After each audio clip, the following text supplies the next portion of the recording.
al-Rumaysa bint Milhan. Sa kunya était Sulaym. Les gens de Médine disaient à son sujet: Nous ne connaissons aucune femme qui ait reçu une dot plus noble Sulaym. Sa dot était l'islam.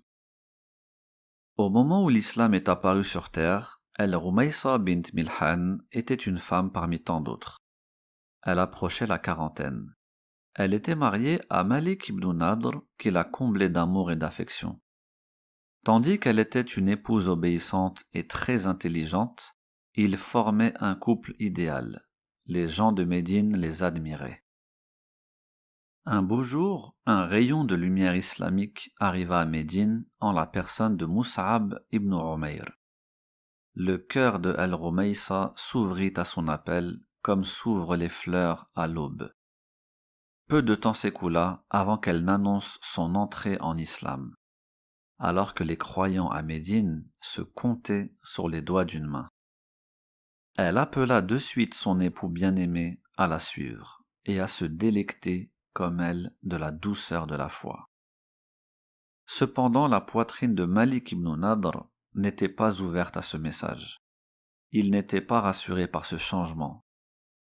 Plus encore, il appelait son épouse à renier l'islam et revenir à la religion de leurs ancêtres. Les deux époux campèrent fermement sur leur position. Al-Rumaysa avait autant horreur de revenir à la mécréance que du fait d'être jeté dans un feu ardent. Et Malik était obstinément attaché à la religion de ses ancêtres. Al-Rumaysa argumentait avec tellement de sagesse et raison lors des débats que son mari restait muet, ne savant plus quoi dire. Malik possédait une statue de bois qu'il adorait en dehors d'Allah. Sulaym essayait de le faire raisonner en disant: Adores-tu une branche d'un arbre qui a poussé sur la terre que tu foules de tes pieds et dans laquelle tu fais tes besoins?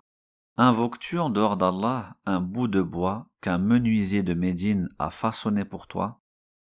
Malik, son mari, était incapable de répondre face à tant d'arguments percutants. Il quitta Médine pour se diriger vers le Chem. Il y mourut peu de temps après, sur la religion de ses ancêtres. La nouvelle se propagea comme une traînée de poudre. Sulaym était veuve. Cela suscita aussitôt l'intérêt des hommes de Médine. Beaucoup, en effet, souhaitaient l'épouser. Ils craignaient cependant qu'elle les refuse à cause de sa sincérité dans sa nouvelle religion. Sauf Zayd ibn Sahl, dont la kunya était Abu Talha. Il désirait ardemment l'épouser et avait l'avantage d'avoir des liens de parenté avec elle. Tous deux faisaient partie des Banu Najjar. Abu Talha alla au domicile de Sulaym et l'interpella par sa kunya. « Ô Sulaym, je suis venu demander ta main et j'espère ne pas partir bredouille. » Elle répondit: Par Allah, on ne peut refuser un homme comme toi, avec autant de valeur. Cependant, je suis une femme croyante, et toi non. Il ne m'est pas permis de t'épouser. Si tu te convertis, alors ce sera ma dot. Je ne demande pas d'argent ni bijoux, sauf ton islam. Il dit: Explique-moi ce qu'est ta religion, et je verrai. Ce qu'elle fit, puis il rentra chez lui. Le lendemain, il revint vers elle et dit: J'atteste qu'il n'y a de divinité qu'Allah, seul sans associé, et que Muhammad est son serviteur et messager. À présent que tu es croyant, j'accepte d'être ton épouse. À compter de ce jour, les gens de Médine disaient à propos Sulaym: Nous ne connaissons aucune femme qui ait reçu une dot plus noble Sulaym. Sa dot était l'islam. Abu Talha était un mari comblé. Sulaym était une femme pieuse et une formidable épouse. Son bonheur augmenta lorsqu'elle mit au monde un garçon, qui devint la prunelle de leurs yeux. Un jour, lorsque Abu Talha était sur le point de partir en voyage, son petit enfant se plaignit de douleur.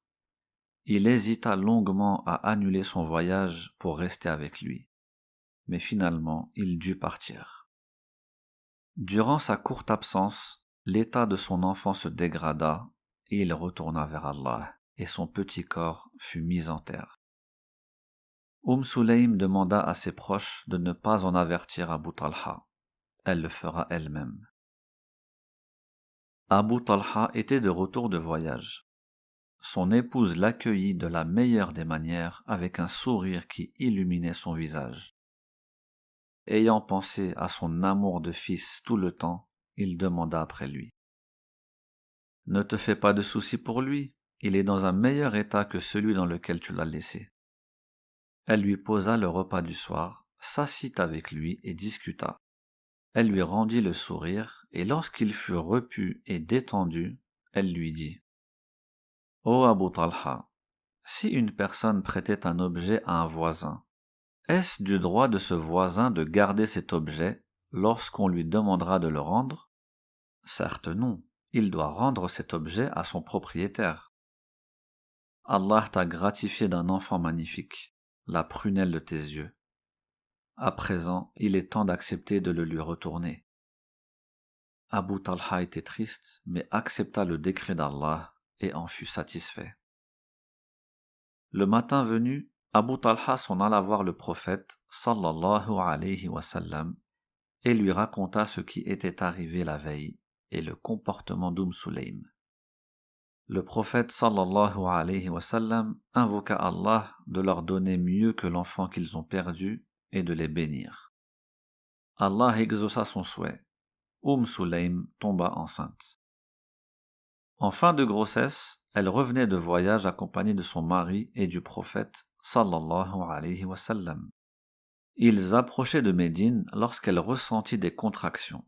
L'accouchement était imminent. Abu Talha s'arrêta pour rester à ses côtés, mais il ne voulait pas déranger le prophète sallallahu alayhi wa sallam qui voulait arriver à Médine avant la nuit. Abu Talha leva les mains au ciel et invoqua son Seigneur. « Ô Allah, tu sais quel bonheur j'ai à accompagner le prophète sallallahu alayhi wa sallam là où il va, mais l'état de mon épouse m'en empêche. » Sulaym lui dit, « Ô Abu Talha, par Allah je ne ressens aucune douleur. Continuons notre chemin et ne te sépare pas de notre noble prophète sallallahu alayhi wa sallam. » Arrivée à Médine, elle mit au monde un garçon. Elle dit aussitôt à son entourage que personne ne l'allaite avant de l'emmener au prophète. Le frère du nouveau-né, qui n'est autre qu'Anas ibn Malik, radiallahu anhu, dont j'ai déjà conté l'histoire, l'emmena au prophète, qui l'accueillit en disant « J'espère que Sulaym a accouché et qu'il se porte bien. » Anas répondit par l'affirmative et posa l'enfant dans les bras du prophète sallallahu alayhi wa sallam. Le prophète sallallahu alayhi wa sallam demanda à ce qu'on lui apporte une adjoua, qui est une sorte de date de Médine. Il la mâcha et la mit dans la bouche du nourrisson qui se mit aussitôt à la téter. Il caressa son visage de sa noble main et lui donna comme prénom Abdullah. De cet enfant naîtront 10 grands savants de l'islam. Sulaym aimait le prophète sallallahu alayhi wa sallam d'un amour intense enfoui au plus profond de son cœur. Il était plus important que tout. Voici un récit le démontrant. Son fils Anas raconte. Un jour de forte chaleur, le prophète sallallahu alayhi wa sallam s'endormit chez nous. Des gouttes de sueur coulaient du front du prophète sallallahu alayhi wa sallam telles des perles. Sulaym s'approcha de lui avec une petite fiole et commença à récolter les gouttes. Le prophète sallallahu alayhi wa sallam se réveilla et lui dit « Que fais-tu, Sulaym ?»« Je récolte ta sueur et la mélange au musc, son odeur devient encore meilleure. » Parmi les nombreuses histoires démontrant l'amour qu'elle porte au prophète sallallahu alayhi wa sallam, on peut citer celle-ci. Son fils Anas avait une longue mèche de cheveux qui se baladait sur son front. Abu Talha demanda à Sulaym de lui couper les cheveux car ils commençaient à devenir longs. Elle refusa de couper cette mèche car à chaque fois que le prophète sallallahu alayhi wa sallam rencontrait Anas, il lui caressait les cheveux et jouait avec cette mèche. Sulaym n'était pas seulement une croyante à la foi inébranlable, une femme sage et douée de raison, une épouse et mère idéale, mais plus encore, elle était une combattante dans le sentier d'Allah. Combien de fois elle fut recouverte de poussière venant des champs de bataille. À son contact, la poussière dégageait l'odeur du paradis. Combien de fois ses mains furent recouvertes du sang des combattants, tandis qu'elle soignait et pansait leurs plaies. Combien de fois elle abreuvait d'eau les croyants pendant qu'ils combattaient dans le sentier d'Allah. Combien d'armes elle a portées et combien de flèches elle a réparées. Elle a participé à la bataille d'Uhud aux côtés de son mari Abu Talha et du prophète sallallahu alayhi wa sallam. Accompagnée de Aïcha, l'épouse du prophète sallallahu alayhi wa sallam, elle portait sur leur dos des jarres d'eau afin d'abreuver les blessés sur le terrain.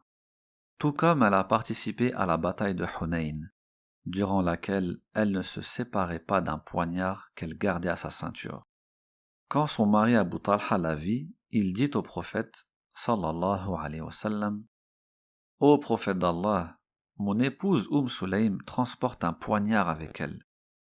Le prophète sallallahu alayhi wa sallam demanda à Sulaym: Qu'est-ce donc Sulaym? C'est un poignard que je garde, au cas où un associateur s'approche de moi, je lui ouvrirai le ventre en deux avec. Le prophète sallallahu alayhi wa sallam rit sur ces paroles. Très chers auditeurs, pensez-vous qu'il existe une femme sur terre plus heureuse et plus joyeuse de quitter cette vie d'ici-bas Sulaym? Après que le prophète sallallahu alayhi wa sallam dit à son propos: Je suis rentré au paradis et j'ai entendu des bruits de pas. Je demandai: Qui est-ce?